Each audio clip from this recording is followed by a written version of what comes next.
Berita Al-Hijrah 17 Zulhijjah 27 Julai. Rogol anak saudara dengan pengetahuan isteri. Juga kebenaran umrah Malaysia tunggu perincian Arab Saudi.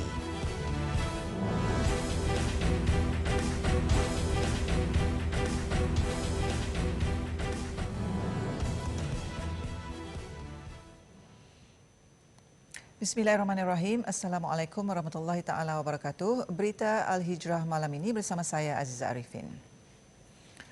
Seorang lelaki dihadapkan ke Mahkamah Session Alor Gajah hari ini atas 26 pertuduhan merogol dan melakukan amang seksual terhadap anak saudara perempuannya berusia 19 tahun sejak 3 tahun lalu. Lebih menjijikkan, tindakan tidak berperi kemanusiaan tertuduh diketahui oleh isterinya yang juga ibu saudara mangsa. Tertuduh yang merupakan seorang pembekal sate berusia 39 tahun mengaku tidak bersalah atas semua pertuduhan yang dibacakan di hadapan Hakim Afizi Osman. Mengikut satu pertuduhan di bawah Seksyen 376 Kanun Keseksaan yang memperuntukkan hukuman penjara sehingga 20 tahun dan sebatan, tertuduh didakwa melakukan persetubuhan terhadap mangsa yang ketika itu berusia 15 tahun 11 bulan. Dia turut berdepan 24 pertuduhan di bawah Seksyen 14(A) Akta Kesalahan Seksual terhadap kanak-kanak 2017 kerana melakukan amang seksual fizikal terhadap mangsa sama. Bagi kesalahan itu, tertuduh berdepan hukuman penjara sehingga 20 tahun dan sebatan bagi setiap pertuduhan jika disabitkan. Semua kesalahan itu dilakukan di sebuah rumah di Taman Seri Gamelan, Kuala Sungai Baru, Alor Gajah sejak 16 Oktober 2018 hingga 31 Oktober 2020 lalu. Tertuduh turut didakwa mengikut Seksyen 292 Kanun Keseksaan atas satu pertuduhan mengandungi rakaman video lucah di dalam telefon bimbitnya. Media sebelum ini melaporkan perbuatan terkutuk tertuduh akhirnya terbongkar selepas remaja perempuan berkenaan tampil membuat laporan polis. Mangsa mendakwa kejadian yang bermula sejak Oktober 2018 itu berlaku selepas ibu saudaranya mengarahkan mangsa melakukan hubungan seks dengan suaminya.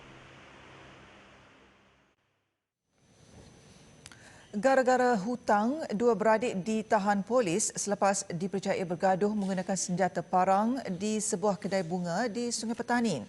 Ketua Polis Daerah Kuala Muda, Assistant Commissioner Azli Abu Shah berkata, kejadian dipercayai berlaku apabila suspek datang ke kedai milik abangnya lalu naik angin dan meminta hutang.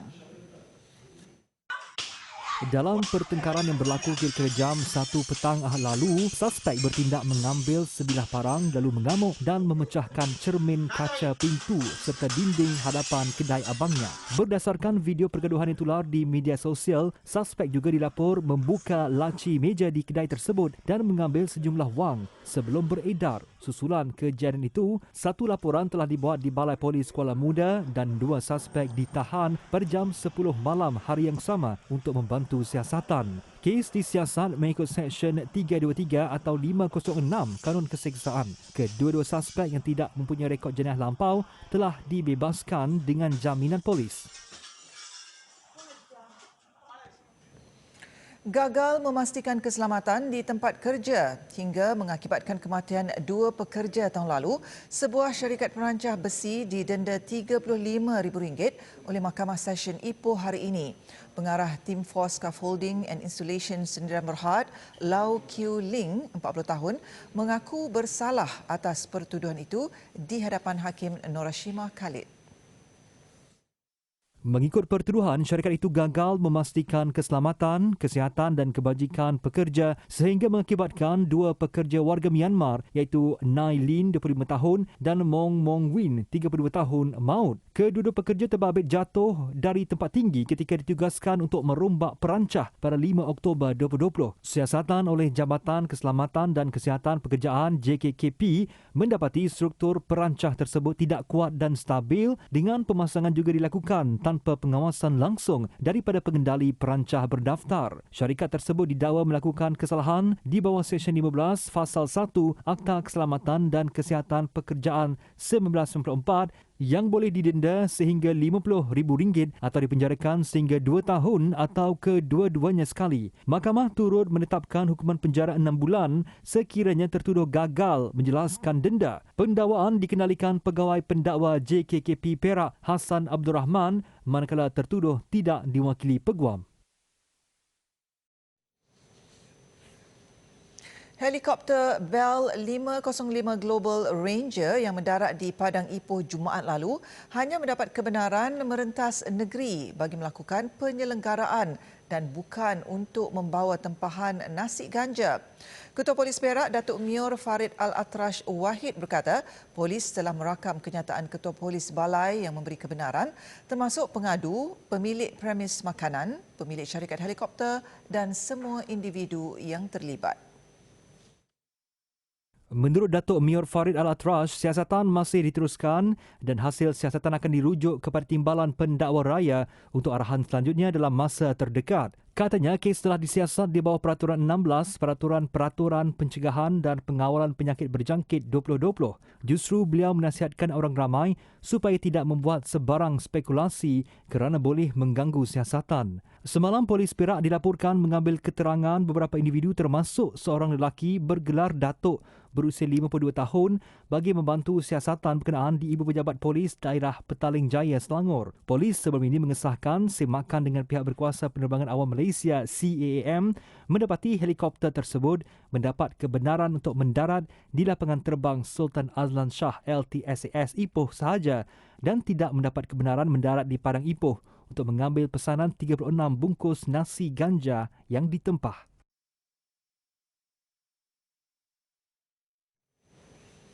Susulan kebenaran Arab Saudi untuk jemaah antarabangsa menunaikan umrah bermula 10 Ogos, Malaysia masih menunggu maklum balas Arab Saudi berhubung perincian khusus prosedur operasi standard SOP ibadah umrah.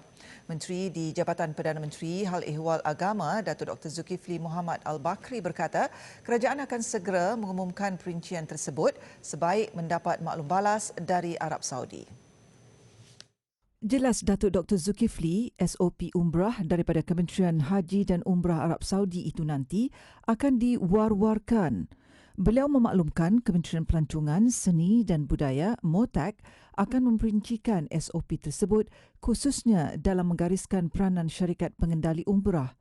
MOTAC juga katanya akan melihat hal-hal kebajikan jemaah Malaysia semasa mengerjakan umrah apabila pihak kerajaan bersedia membenarkan semula pelaksanaan ibadah itu.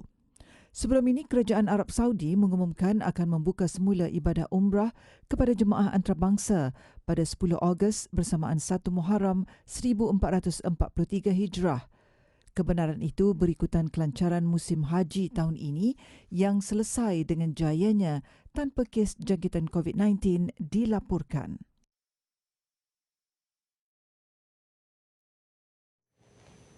Sementara itu, jemaah umrah dari Malaysia diminta bersiap sedia dengan perubahan syarat dan peraturan yang ditetapkan Kerajaan Arab Saudi apabila dibenarkan mengerjakan ibadah itu. Perubahan termasuklah dari segi kos dan peraturan pelaksanaan umrah disebabkan pandemik COVID-19.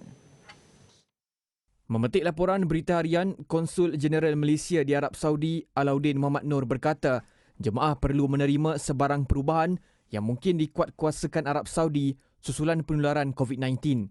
Katanya, kemungkinan besar akan berlaku perubahan ketara dari aspek kos berbanding pra-COVID-19 dan beliau berharap bakal jemaah dapat menerima perubahan dengan hati terbuka.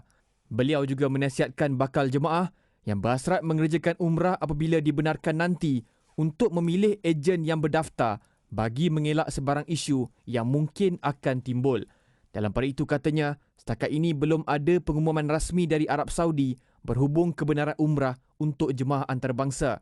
Katanya kenyataan berhubung kebenaran itu dikeluarkan sumber tidak rasmi, namun beliau tidak menafikan kemungkinan perkara itu berdasarkan persiapan yang dibuat di peringkat pelaksana dan muasasah.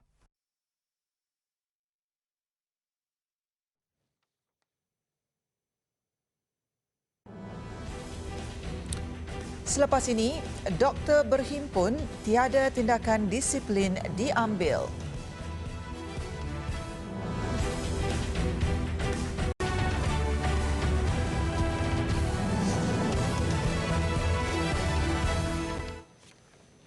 Alhamdulillah bertemu kembali.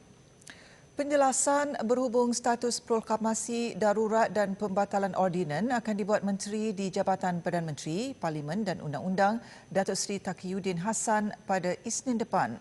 Yang di-Pertua Dewan Rakyat Datuk Azhar Azizan Harun berkata, keputusan itu bagi memastikan kelancaran aturan urusan mesyuarat yang telah ditetapkan selain untuk tidak mengganggu tempoh masa setiap pembahas. Perkara mengenai darurat ni hari Isnin ni. Oleh sebab itulah saya nak melancarkan prosiding ni supaya kita cukup masa untuk membahaskan sesuatu perkara itu.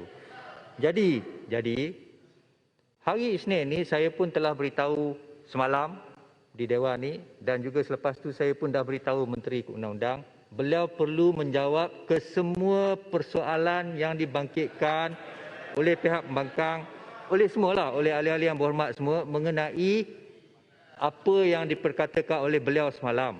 Dalam persidangan Dewan Rakyat pagi tadi, beberapa ahli parlimen pembangkang mendesak Datuk Seri Taqiyuddin menjelaskan berhubung status proklamasi darurat dan pembatalan ordinan. Semalam, Datuk Seri Taqiyuddin memaklumkan kerajaan memutuskan untuk tidak menasihati Yang di-Pertuan Agong untuk menyambung proklamasi darurat yang dijadualkan tamat pada 1 Ogos depan. Berdasarkan perkara 150/3 Perlembagaan Persekutuan, kesemua ordinan yang dibuat sepanjang tempoh darurat turut dibatalkan.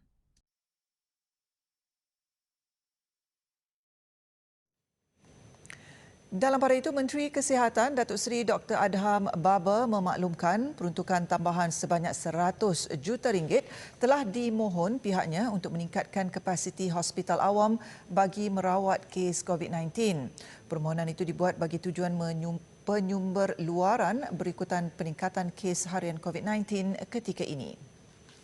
Penyumbur luaran ataupun outsourcing juga secara tidak langsung dapat membantu meningkatkan kapasiti hospital KKM bagi tujuan merawat pesakit COVID-19. Pada tahun 2021, kerajaan telah memperuntukkan sebanyak 100 juta lagi kepada KKM bagi tujuan penyumbur luaran perkhidmatan kesihatan ke hospital swasta dengan memberikan keutamaan kepada kes-kes di Lembah Kelang. Tambahnya, ketika ini terdapat 221 buah hospital di seluruh negara yang dikhususkan bagi rawatan pesakit COVID-19. Ia melibatkan 104 daripada 146 Hospital Kementerian Kesihatan Malaysia KKM, 6 Hospital Universiti, 112 hospital swasta dan sebuah hospital angkatan tentera. Menurutnya lagi, sebanyak 11 hospital KKM merawat kes COVID-19 sepenuhnya, manakala selebihnya berstatus hybrid yang turut merawat pesakit bukan COVID-19.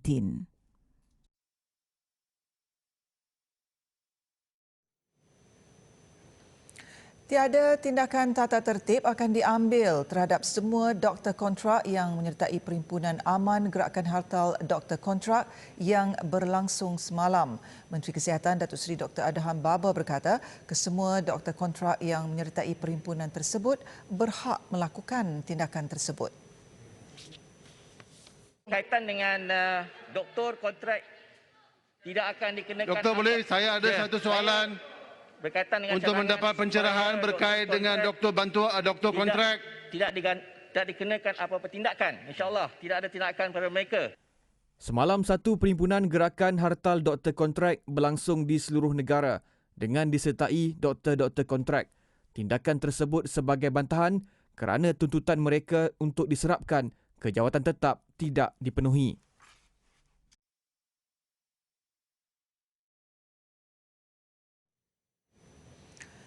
Kes harian COVID-19 di Malaysia kekal 5 angka dengan 16,117 kes dilaporkan hari ini. Pertambahan kes baru itu menjadikan jumlah kumulatif kes kini meningkat kepada 1,044,071 kes. Ketua Pengarah Kesihatan Tan Sri Dr. Nur Hisham Abdullah berkata, 3 negeri mencatatkan kes 4 angka iaitu Selangor dengan 6,616 kes, Kuala Lumpur 2,457 kes dan Kedah 1,000 kes. Kes kematian baharu hari ini merekodkan 207 kes sekaligus angka keseluruhan kematian meningkat kepada 8,408. 1,023 kes dilaporkan di unit rawatan rapi ICU hari ini dengan 524 memerlukan bantuan alat pernafasan. Sementara itu, sejumlah 11,526 kes sembuh dilaporkan hari ini.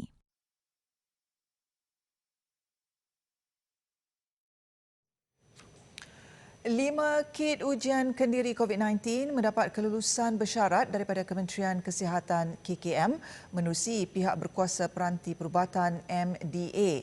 Kit ujian itu dapat membantu orang ramai melakukan saringan secara berkala selain berupaya mengesan kes positif dengan lebih cepat.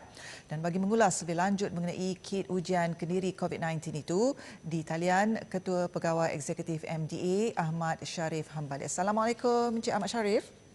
Waalaikumsalam. Ya, terima kasih kerana sudi bersama dengan Berita Al-Hijrah pada malam ini. Jadi mungkin Encik Ahmad Sharif boleh kongsikan sedikit terlebih dahulu apakah yang orang ramai perlu tahu mengenai kit ujian kendiri COVID-19 yang telah pun diluluskan oleh MDA ini. Okey, terima kasih Berita Al-Hijrah.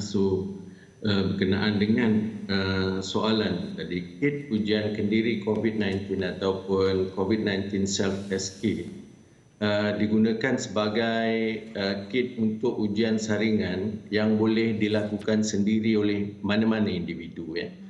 So, kit ujian kendiri COVID-19 ni boleh dibeli di farmasi atau di fasiliti kesihatan swasta. Setakat ini 5 kit ujian kendiri telah diberi kelulusan bersyarat oleh MDA dan orang ramai boleh menyemak senarai kit yang diberi kelulusan bersyarat di laman web rasmi MDA. Ya, Encik Ahmad Sharif, mungkin orang ramai juga ingin mengetahui sejauh mana agaknya tahap keberkesanan kit ujian kendiri COVID-19 ini. Okey, untuk mendapatkan kelulusan bersyarat ini, MDA telah menetapkan bahawa tahap sensitiviti ataupun kadar true positif, maknanya betul-betul kalau gunakan kit ujian ni dia betul-betul positif, mestilah melebihi 90%. Manakala spesifisiti iaitu kadar negatif hendaklah 100%. So itu adalah syarat yang kita tetapkan untuk mendapat kelulusan dari. Jadi pada pendapat Encik Sharif ini, mampukah penggunaan kit ujian kendiri ini sikit sebanyak dapat mengawal penularan COVID-19 ini sebab mereka tidak perlu lagi ke pusat untuk mengambil swab dan sebagainya? Ya. Penggunaan kit ujian kendiri COVID-19 oleh orang awam boleh membantu dalam proses pengesanan dan pengawalan jangkitan COVID-19. Dan dia juga dapat membantu mengurangkan beban petugas kesihatan. Kit ini boleh digunakan oleh orang awam untuk menjalankan saringan mereka sendiri bagi mendapatkan keputusan mengenai status jangkitan COVID-19 pada mereka dengan cepat dan mudah sebelum tindakan selanjutnya diambil. So dia dapat segeralah meningkatkan jumlah saringan. Kalau semua orang gunakan ni, dia dapat meningkatkan segera jumlah saringan dan dengan itu kita dapat mengetahui status jangkitan penduduk dan ia membolehkan kita merangka strategi dalam pengawalan penularan COVID-19. Betul ya, insya-Allah. Jadi apa pula langkah dan tindakan yang perlu diambil selepas mendapat keputusan daripada kit ujian tersebut? Okey, semua keputusan ujian kit kendiri COVID-19 ni perlu dilaporkanlah oleh semua individu yang menggunakannya secara self-reporting ke dalam aplikasi MySejahtera. So kita berharap semua pengguna bertanggungjawab untuk melaporkan ke semua keputusan yang mereka perolehi, keputusan sebenarlah. Kalau positif letaklah positif, kalau negatif letaklah negatif kepada MySejahtera. Baik, Berita Ali Jurah mengucapkan banyak terima kasih kepada Encik Ahmad Sharif Hambali di atas perkongsian tentang kit ujian kendiri COVID-19. Terima kasih sekali lagi. Terima kasih. Beralih ke berita selanjutnya. Perbadanan Kemajuan Pertanian Negeri Selangor PKPS menawarkan beberapa program pembangunan usahawan tani kepada mereka yang baru berkecimpung dalam bidang tersebut atau yang ingin bangkit semula pasca COVID-19. Ketua Pegawai Eksekutif Kumpulan PKPS, Datuk Abdul Garif Ramin berkata program itu direka khusus untuk menggalakkan para usahawan menceburi bidang pertanian yang dijangka dapat membantu membina semula ekonomi. Faktor utama dalam menceburi bidang tanian ada dua perkara. Pertama dari segi tanah untuk kita mengusahakan dan yang kedua dari segi kewangan. So jadi itu sebabnya kita PKPS dengan kerjasama juga institusi kewangan, kita bekerjasama bagaimana kita dapat mengembeling tenaga di samping dengan agensi kewangan untuk membantu usahawan. Dan juga dalam masa yang sama juga kita cuba bekerjasama dengan kerajaan negeri yang mana ada tanah kosong dan sebagainya, kita bangunkan untuk usahawan. Di mana usahawan ini adalah dipanggil dalam peringkat recovery. Recovery itu bermaksud kita mengambilkan program ini selepas COVID, pasca COVID untuk kita nak generate ekonomi balik. Menurutnya lagi, penelitian bersama Unit Perancangan Ekonomi Negeri Selangor telah dibuat dan beliau yakin program ini akan mula dilaksanakan bermula pertengahan Ogos ini. Selain itu, katanya melalui program itu, PKPS akan membantu menyediakan rantaian pembekalan dan pemasaran kepada usahawan yang menyertainya serta menyediakan mentor agar setiap projek yang diusahakan dapat mencapai sasaran. Beliau berkata demikian kepada pemberita selepas program agihan bakul makanan PKPS bersama Exco Pertanian Selangor IR Izham Hashim di Pangsapuri Merpati A, Pandan Indah siang tadi. Dalam majlis ini, sebanyak 430 bungkusan makanan kering dan basah diserahkan kepada seluruh penghuni Pangsapuri ini yang dikenakan Perintah Kawalan Pergerakan Diperketatkan PKPD bermula 18 hingga 31 Julai. Dalam usaha membantu usahawan kecil dan sederhana SME mengetengahkan produk dan perkhidmatan mereka, TV Al-Hijrah kembali dengan kempen Bincang Niaga. Menerusi kempen itu, pakej-pakej mampu milik disediakan bagi membuka peluang dan ruang kepada usahawan SME untuk kekal bersaing, khususnya dalam mendepani cabaran pandemik COVID-19. Menurut pengurus program Bincang Niaga TV Al-Hijrah, Nur Fiha Kasa, pada tahun ini Bincang Niaga akan diadakan pada 10 Ogos depan dengan slogan Bincang Niaga Bangkit Bersama TV Al-Hijrah. Platform ini bertujuan untuk mendorong dan membantu usahawan-usahawan SME untuk mempromosikan produk serta perkhidmatan mereka dan kekal bersaing dengan berani. Salah satu objektif dan misi kita ialah kita mahu usahawan-usahawan di luar sana, khususnya usahawan SME, untuk bersama-sama kami dan bahawasanya mereka berasa kebersamaan itu bersama TV Hijrah. Kita juga memberi khidmat nasihat di mana kebanyakan usahawan masih belum lagi didedahkan ataupun masih belum mendapat maklumat berkenaan dengan geran-geran bantuan kerajaan dan apa sahaja peluang dan wang yang diberikan, disediakan oleh kerajaan. Jelasnya TV Al-Hijrah juga akan bersama-sama usahawan di luar sana bagi membantu dalam memberikan khidmat nasihat serta menyalurkan segala informasi dan maklumat bagi memudahkan lagi usahawan-usahawan untuk mempromosikan produk dan servis mereka. Selain tawaran pakej mampu milik, Bincang Niaga turut membuka platform ini bagi memberi ruang buat usahawan-usahawan SME untuk mendapatkan bantuan serta meningkatkan lagi tahap penjualan mereka. Bagi mereka yang berminat untuk menyertai Bincang Niaga bersama TV Al-Hijrah ini, mereka boleh mulai mendaftar di www.tvalhijrah.com/bincangniaga atau anda boleh menghubungi nombor yang tertera. Anti vaksin meninggal dunia kerana COVID-19.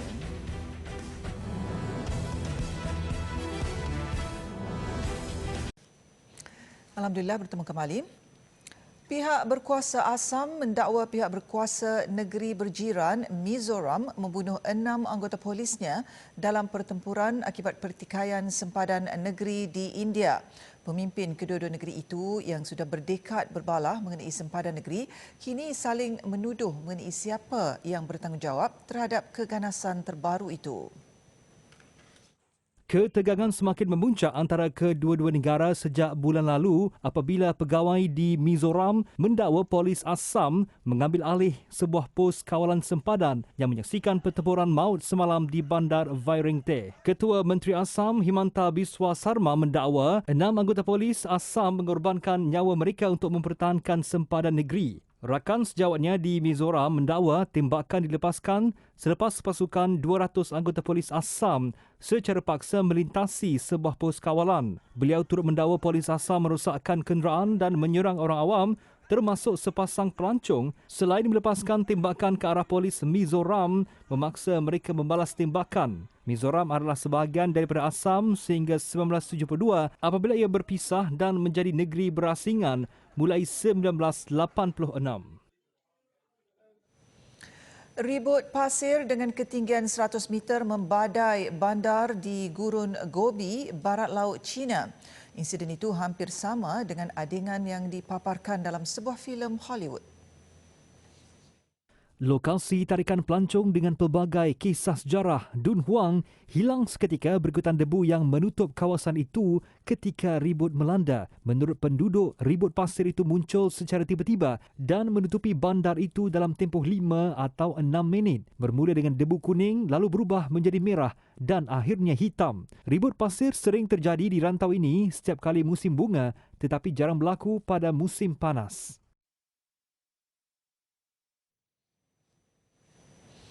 Seorang anti-vaksin di Amerika Syarikat yang menolak kebaikan suntikan itu dilaporkan meninggal dunia akibat COVID-19.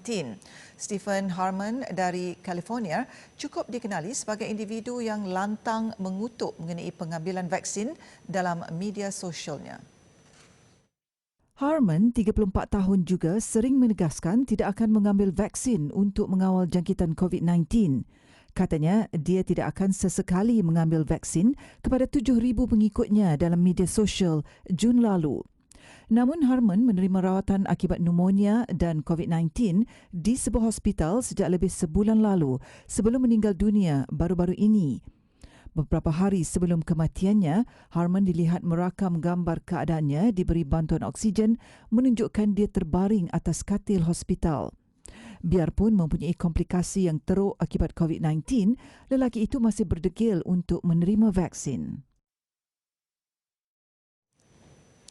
Laporan itu tadi mengakhiri berita Al-Hijrah malam ini. Saya Aziza Arifin. Assalamualaikum warahmatullahi taala wabarakatuh dan selamat malam.